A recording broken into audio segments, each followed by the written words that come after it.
Deus, vamos orar? Feche seus olhos, feche sua cabeça, irmão. Senhor Deus, Deus maravilhoso, Deus soberano, nós estamos aqui diante do Senhor, Pai, estamos aqui à Tua igreja, temos a Tua casa, para ouvir a Tua palavra. Deus, que nesta noite não seja quem pregue, Senhor, que o Teu Espírito Santo venha falar conosco, Pai. Fala comigo, fala com a Tua igreja, Senhor, em nome de Jesus, Pai, esteja aqui, Pai, o Teu poder, a Tua glória, o Teu fogo, Espírito Santo de Deus, traz a batismo, traga, Senhor, a Tua presença sobre essas vidas, sobre este lugar, em nome de Jesus, amém. Amém, glória a Deus. Estamos iniciando hoje a campanha que chama Crises, e a minha palavra, como ser a primeira do mês, chama-se Transformando Crises em Oportunidade. Teve alguém que nunca passou por crise aí? Só as crianças, né? Aqui, os bebês, né? Depende da criança, já passou até por crise, não é mesmo? Então a crise, ela está sempre batendo na nossa porta. E hoje nós vemos que o mundo inteiro está em crise. Está ou não está? O mundo inteiro. O Brasil ainda, acho que é um dos países que estão menos em crise ainda. Se for estudar, olhar todos os países, o Brasil é o que está menos em crise. E nós estamos vendo como que está a situação do nosso país. Mas quando falamos em crise, nós vemos muito a parte financeira. Mas a crise só não é só a parte financeira. A crise também é a parte emocional, casamento e muitas áreas. Então, nós temos que estar apto, né, a enfrentar as crises. Amém? Eu queria ler um texto, texto base, que é lá em Salmos 91, versículo 7. Salmos 91, versículo 7.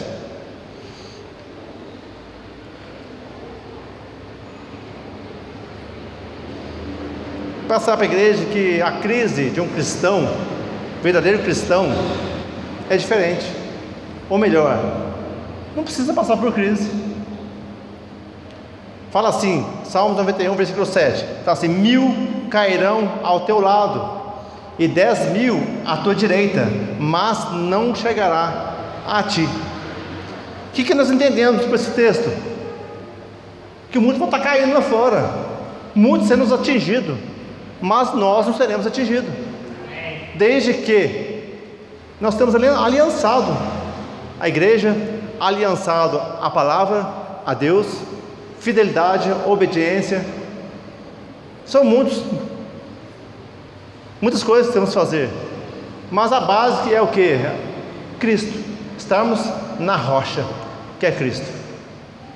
E isso vai acontecer.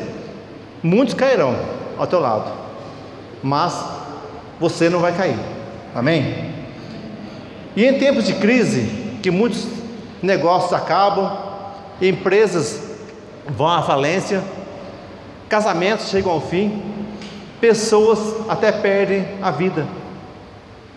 Muitos, quando vão à falência, cometem suicídios, entram em depressão.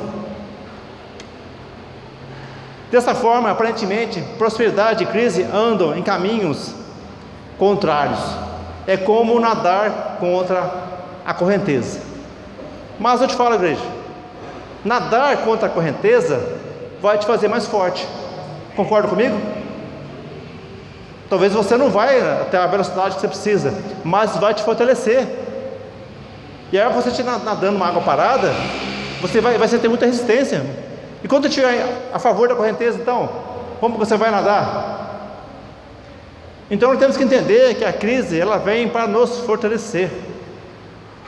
E até mesmo nos fortalece de uma forma que nós nem passamos por ela. E será possível ter prosperidade em tempos de crise? Eu pergunto para a igreja, é possível? Na Bíblia nós vamos ver isso. Os exemplos que nós pegamos é na palavra de Deus. Exemplos bíblicos de prosperidade em tempos de crise. Vou falar um aqui. Pessoas que sobreviveram quando muitos morreram. Quem? Que sobreviveu a quantos muitos morreram? Noé. Você imagina bem a crise que estava passando naquela época de Noé. Deus falou que ia inundar a terra, ia matar todo mundo, matar não só os homens, mas como os animais também. E ele escolheu, achou um coração ali, ó, disposto a obedecer. Foi Noé. Quantos milhões de pessoas viviam naquela época? Analisando aqui, quanto será? Porque naquela época, quando aconteceu o dilúvio, eu não lembro se o ano, mas foi mais ou menos 1500, 1600 anos depois de Adão. E naquela época o povo vivia 800, 900 anos. Mas você imagina a população que tinha na terra naquela época, ao ponto de Deus falar assim: eu vou destruir a terra. E eu achei um aqui, porque eu achei o Noé. Será que os filhos deles também estavam também com o coração disposto a Deus? Mas você acha que Noé só tinha 3 filhos? Os 3 que foram com ele na arca? Não, Noé teve muitos filhos, com certeza, mas só tinha 3 dispostos a estar com ele em tudo aquilo. Foi uma crise, mas Noé estava disposto a passar e vencer essa crise, e continuar a geração que veio a dar a história da humanidade, da palavra de Deus. Noé, ele obedeceu a voz de Deus. Noé fez a diferença em sua geração, e veio junto os 3 filhos, mais as 3 noras, mais a sua esposa. Foi 8 pessoas sendo salvas entre milhões e milhões de pessoas. Você acha que uma crise global você não pode fazer a diferença? Se você for o único coração disposto a obedecer a palavra de Deus, você vai fazer a diferença. Mas nós somos muitos, amém? A igreja fazeremos a diferença, porque nós servimos um Deus vivo, amém? Glória a Deus. Pessoas que colheram enquanto muitos sequer plantaram. Isaac, ele plantou, a palavra fala que ele plantou e colheu 100 vezes mais do que ele plantou, enquanto muitos nem conseguiram plantar. Por que Isaac conseguiu fazer isso? Porque ele é obediente, tinha uma aliança com Deus. Era uma crise, tinha uma crise muito grande naquela época, onde Isaac, ele fez toda a diferença.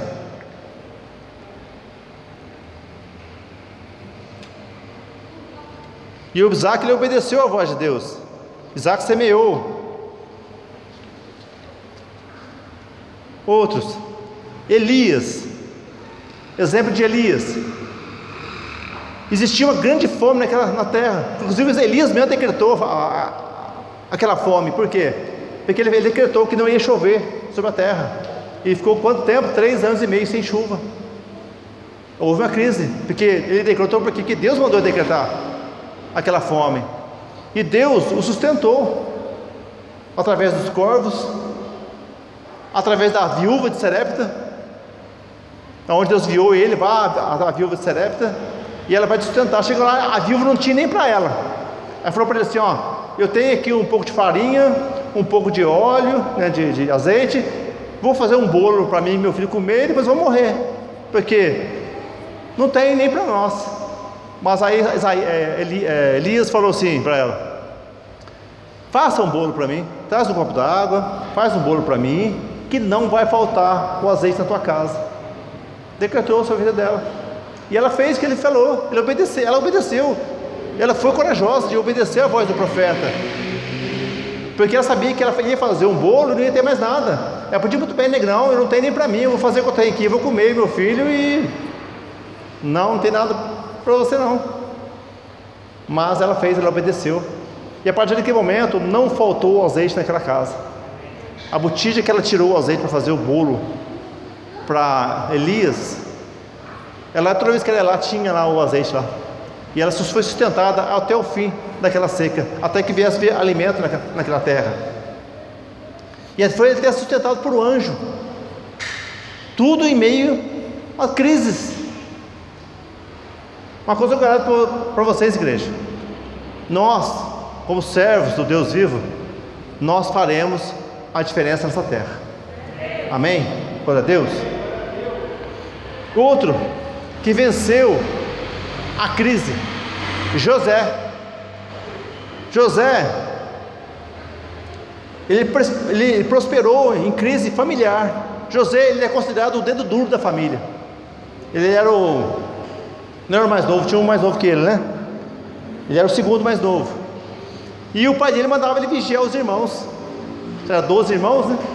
Falava: vigia para mim. E ele vigiava e entregava mesmo, todo duro. E ele tinha uma crise muito grande com a família. E ali você sabe que a história dele, né? Que a intenção dos irmãos deles era matar ele, né? Mas Deus não permitiu que isso viesse a acontecer, porque Deus tinha um plano na vida de José.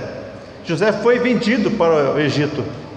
E lá, como escravo no Egito, ele prosperou. Tanto é que o servo de Faraó, ele falou assim que José, tudo que ele punha a mão, prosperava. Ele era próspero, como escravo. Até que um dia, ele foi preso injustamente. Deus não permitiu que ele morresse numa situação dessa, que podia ter sido morto. Ele foi acusado de ter assediado a esposa do patrão dele. Imagina bem, era para ter sido morto, mas Deus não permitiu que ele morresse. E ele foi para o cárcere, preso. E lá no cárcere ele prosperou também. Tanto é que ele foi, puseram ele para comandar o cárcere. Tanto que ele prosperava. Tudo ele prosperava, ele estava em crise, mas ele fazia diferença onde ele estava. Será que nós conseguimos fazer a mesma coisa? Nós fazemos diferença onde nós estamos? E importa a situação que nós estamos, e nós fazemos a diferença e temos melhor. José, ele fez a diferença. Tanto é que José, ele interpretava sonhos, até que o faraó teve um sonho lá que ninguém conseguia interpretar. E José, mais interessante que ele não confiou em homens, porque se ele tivesse confiado em homens, ele tinha frustrado, porque ele interpretou um sonho do padeiro também, mas do copeiro, né? O copeiro que sobreviveu, voltou a trabalhar com o faraó, e lá ele pediu, quando você chegar diante do faraó, fala com ele sobre mim, fala para ele que eu fui preso justamente, e José não colocou a expectativa dele no copeiro, que ele interpretou os sonhos, que se ele tivesse colocado, ele tinha frustrado, porque o copeiro esqueceu dele, passou um tempo, não sei quantos anos passou, mas de repente o faraó teve um sonho que ninguém conseguia interpretar. Aí o copeiro lembrou de José, opa, tem um rapaz lá na prisão, que ele interpreta sonhos, talvez ele consiga interpretar o seu sonho. Colocaram José diante do faraó, e o faraó imediatamente entregou a profecia daquele sonho do faraó. E ali José, mais uma vez, ele prosperou em meio às crises, até o ponto daquele momento ser colocado como governador do Egito. Teria como um escravo chegar a governador do Egito? Já analisou essa situação de José? Escravo chegar a governador, o mais alto grau do Egito, abaixo do faraó. A crise que ele passou, mas é onde ele estava, ele fazia a diferença. E hoje não é diferente hoje, igreja. Essa palavra que eu estou falando para vocês, ela é para mim também, que muitas vezes nós acomodamos com a situação. Nós não podemos acomodar com nada, por mais que você esteja bem ou esteja próspero, não se acomode, porque nós temos que estar preparados para as crises, porque onde as crises vêm, nós crescemos. Amém? Glória a Deus. Amém.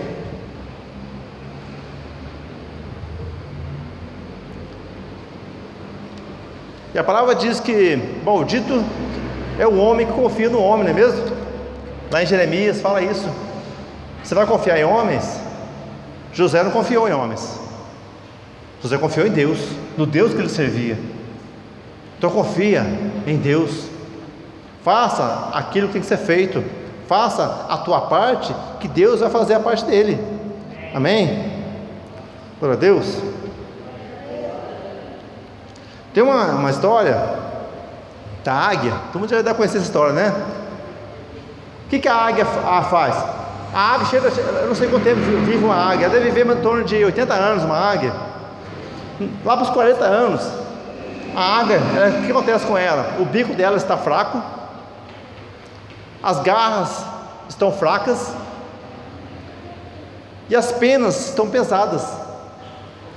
O que ela faz? Ela vai para um lugar bem alto, o mais alto que ela consegue chegar, vai para um ninho, um abrigo, onde ela está protegida de qualquer animal que possa caçar, né? E ali ela vai bater no seu bico na pedra até desgastar todo o bico, até arrancar o bico fora. Ali nasce um novo bico.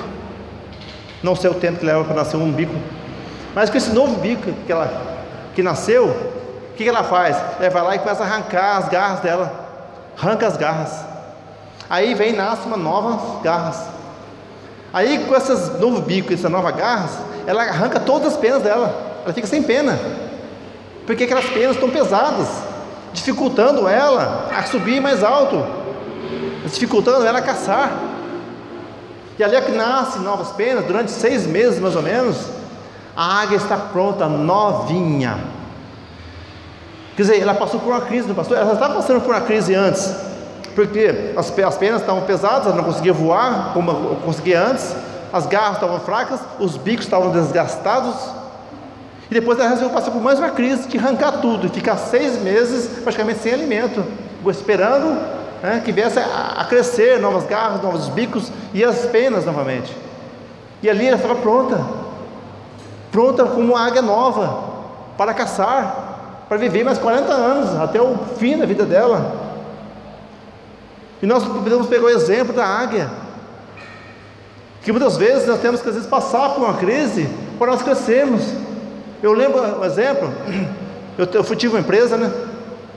Embora eu fui à falência, na época, infelizmente eu não conhecia Jesus, fazia do meu jeito, e eu montei a empresa e gastei tudo que eu tinha, gastei tudo, fiquei zerado. E eu tinha que trabalhar na empresa, movimentar a empresa e sobreviver dela.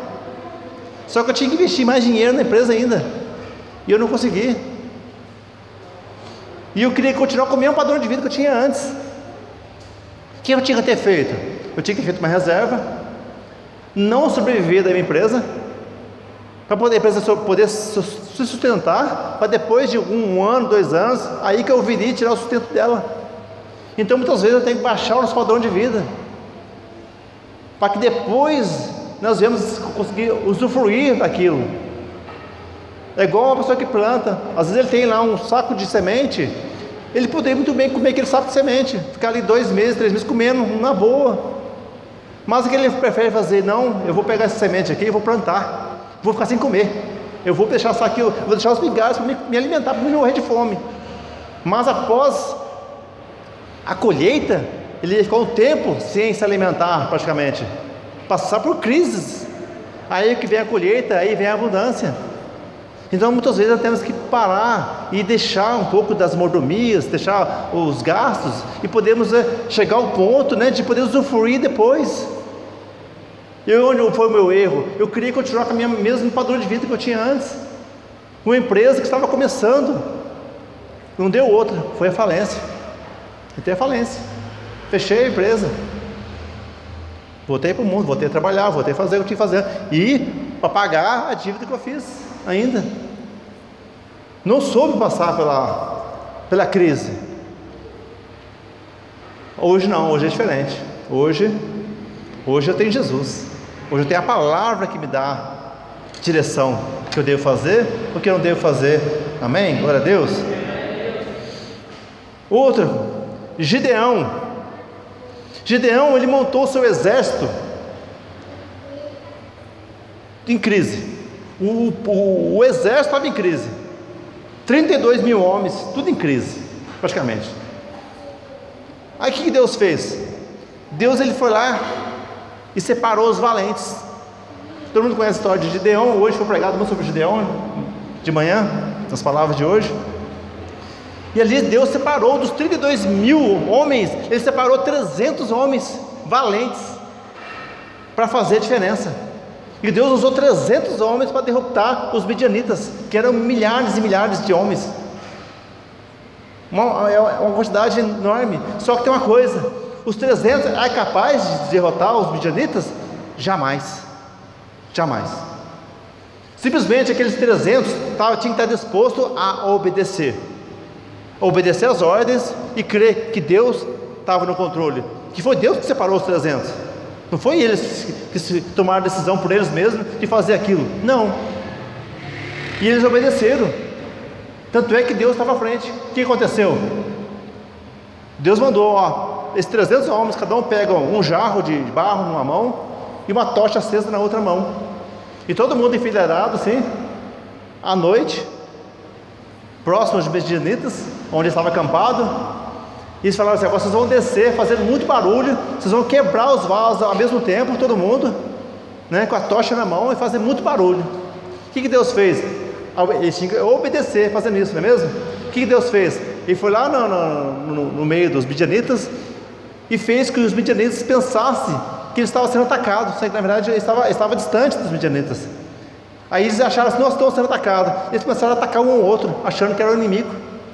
Aí o que aconteceu? Um foi matando o outro, o próprio exército dele foi derrotando eles mesmos, eles foram se matando entre eles.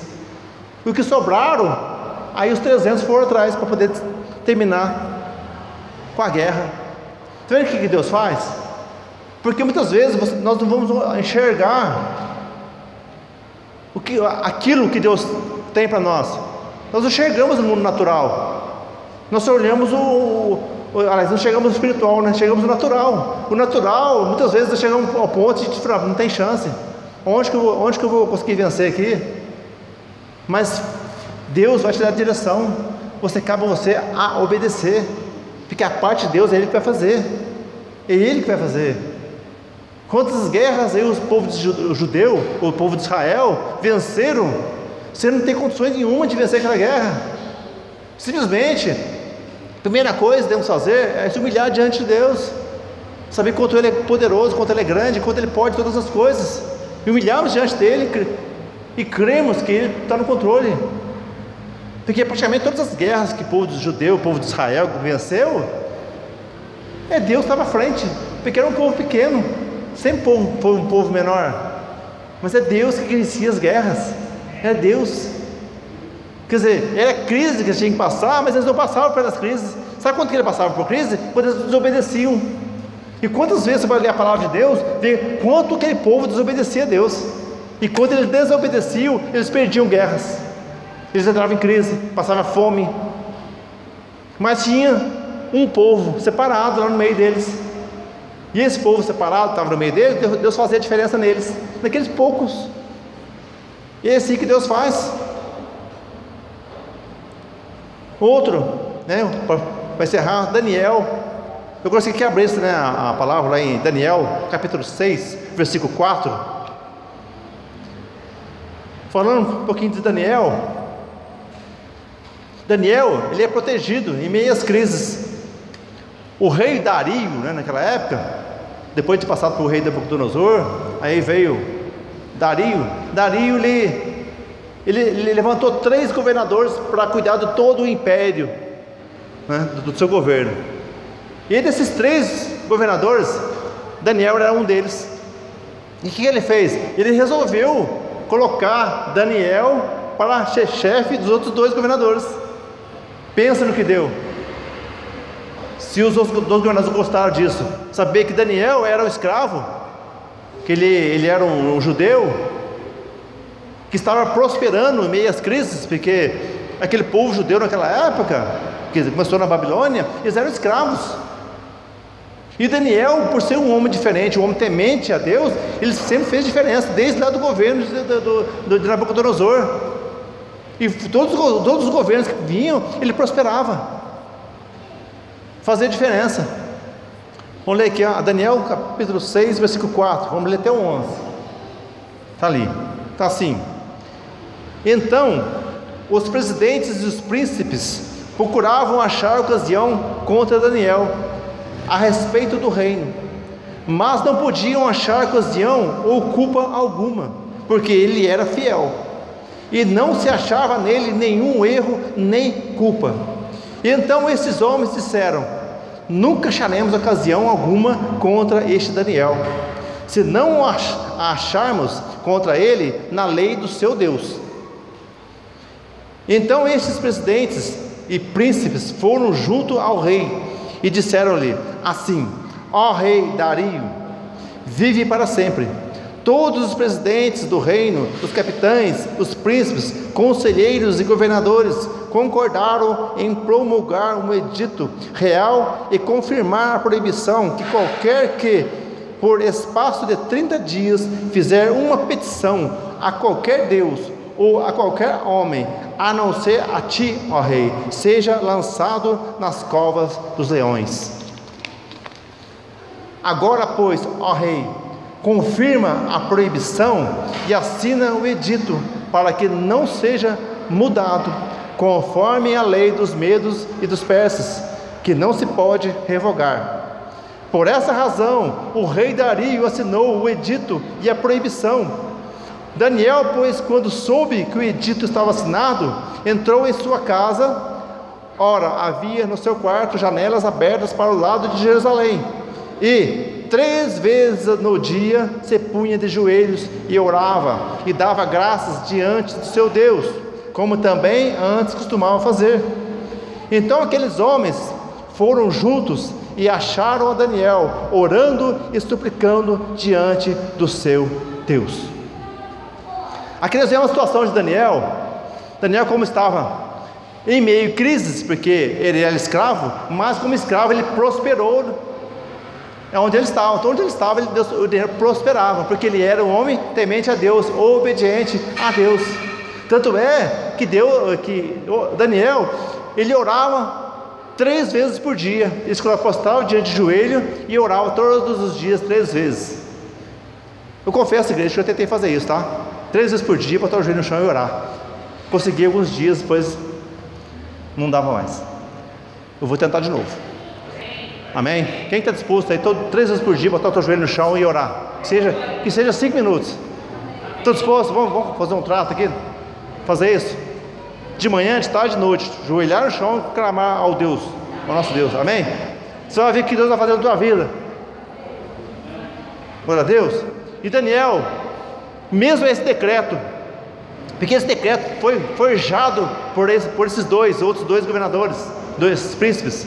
Forjaram para quê? Eles queriam derrubar Daniel. Que eles não achavam nenhuma forma de derrubar Daniel, porque Daniel era um homem praticamente quase perfeito. Não perfeito, né? Não existe um homem perfeito, né? Jesus perfeito fosse Jesus. Mas Daniel era um homem que ninguém conseguia achar nele uma falha para que viesse derrubar ele. Aí fala assim: já tem um jeito, vamos na lei dele, vamos ao Deus dele, porque lá nós vamos conseguir derrubar ele. Não deu outro. Puseram uma lei lá para Dario assinar. Dario assinou sem perceber o que estava fazendo. Falou assim: durante 30 dias que ninguém possa buscar nenhum Deus, nem fazer nenhuma petição, fazer nada, somente ao rei. Todo mundo que precisasse de alguma coisa, que viesse ao rei, não poderia buscar nenhum outro Deus, porque praticamente Dario se fez Deus durante 30 dias. Só que Daniel, como obediente, que não se ajoelha diante de outros homens, que sabe que o Deus que ele serve, falou assim: não, eu vou continuar servindo o meu Deus, e eu estou na mão dele. Daniel foi lá, no mesmo jeito que ele fazia todos os dias, botou seu joelho no chão e orou, a janela aberta. O que aconteceu? Ele estava vigiando Daniel. A hora que eles viram Daniel, que ele se ajoelhou, começou a clamar o Deus dele, pronto, certos testemunhos, olha lá Daniel ajoelhado diante do Deus dele. Pegaram os testemunhos e chegaram diante de Dario aqui, ó. E Dario ficou até triste na hora, por quê? Porque Dario gostava muito de Daniel. Você não tem como revogar essa lei, porque nos persas, né? A lei não poderia ser revogada. Quando era assinada pelo rei, não poderia ser revogada de hipótese alguma. Então Dario não teve outra solução a não ser entregar Daniel às covas dos leões. Foi entregue. Daniel, o que ele fez? Eis-me aqui, Deus. Eu não vou deixar de te adorar. Chega para a cova dos leões eu vou, e estou nas tuas mãos. O leão quiser me devorar, me devora, estou nas tuas mãos. É dessa forma que Daniel fez. E aí, vocês estão dispostos a fazer a mesma coisa? De não negar ao nosso Deus? De entregar totalmente a Ele? Porque quando você faz isso, nem que você morra, mas nem que você não morra por servir ao nosso Deus Jesus Cristo. Se Ele quiser te livrar, Ele vai te livrar. Se Ele não quiser, amém, vamos embora para a glória. E é assim que Daniel fez. Só que todo mundo já sabe a história. Daniel saiu ileso. os anjos fecharam a boca dos leões. Isso que dá servir a um Deus vivo. Agora, vendo hoje, igreja, vendo hoje muitos jovens sendo perseguidos na faculdade, no colégio, ou até mesmo no trabalho, por obedecer e pregar a palavra de Deus. Você imagina bem, todo mundo sabe como que estão as faculdades hoje. Eu sei muito bem como está a faculdade hoje. E lá, se você chegar na faculdade e dizer que é cristão, e você não está disposto a entrar na jogada deles, eles vão te perseguir. Pode ter certeza disso. Então, quando o filho de vocês for para a faculdade, muito joelho no chão, porque ali vai ter muita tentação e muita perseguição. Mas Deus faz a diferença daqueles que o servem, daqueles que não negam ao Senhor Jesus Cristo. Infelizmente, são poucos hoje. São poucos que servem e poucos que passam pela aprovação. Mas, igreja, não negue ao Senhor, não negue a Jesus. Esteja disposto a passar pela crise que Ele tem para nós, porque assim como Jó, que crise maior que Jó passou, de perder tudo, eu disse tudo, ele perdeu sua família, perdeu sua saúde, perdeu suas finanças, tudo, ele ficou zerado. A única coisa que lhe restou foi sua esposa, que serviu para quê? Para dizer para ele: amaldiçoa o teu Deus e morra, para ajudar ele a afundar mais ainda. Mas Jó fez o quê? Jó adorou a Deus. Você está disposto, em meio a uma crise, a adorar a Deus? Dar glória a Deus em qualquer situação que você estiver? E sabe o que Deus fez com Jó? Jó recebeu tudo que ele tinha em dobro, pela tua fidelidade. Vamos refletir sobre isso, igreja. Esteja disposto a fazer diferença nessa terra. Seja disposto a não desistir do Deus que nós servimos. Não importa a crise que estiver lá fora. Sabemos que, se você for ler Apocalipse, lá no capítulo 14, 15 e 16, somente 15 e 16, fala dos flagelos, e fala também das trombetas que vão tocar, que ainda vai tocar ainda. O que vai acontecer nessa terra, não sei quando, mas Deus sabe, que eu creio que está muito próximo. Muitos vão morrer, mas se você servir a Deus verdadeiramente, você fará a diferença. Deus vai te poupar, Deus vai te guardar, e você vai fazer a diferença nessa terra. Você crê? Você crê, igreja? Amém? Convida a igreja a estar de pé, em nome de Jesus. Oh Deus maravilhoso, Deus todo-poderoso, vamos fazer a diferença nessa terra, igreja. Vamos adorar o nosso Deus, não importa a situação, como diz aquela canção, né? Nem que a videira não deu seus frutos, né? Nem que não haja nada nos campos. Vamos adorar o Senhor. Adore, dê glória a Deus, a um único Deus. E esse Deus tem nome. Ele tem nome, se chama Jesus Cristo,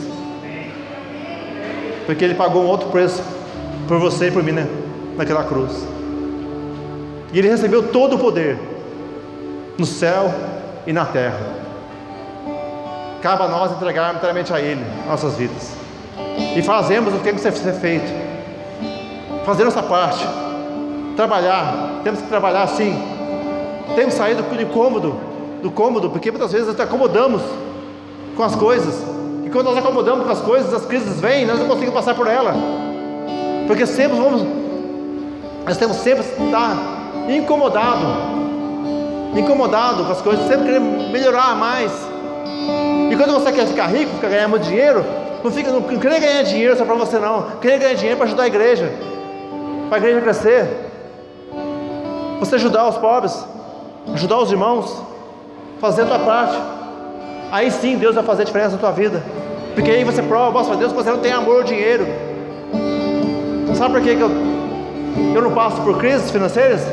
Porque eu sou obediente a Deus nos meus dízimos, nas minhas ofertas.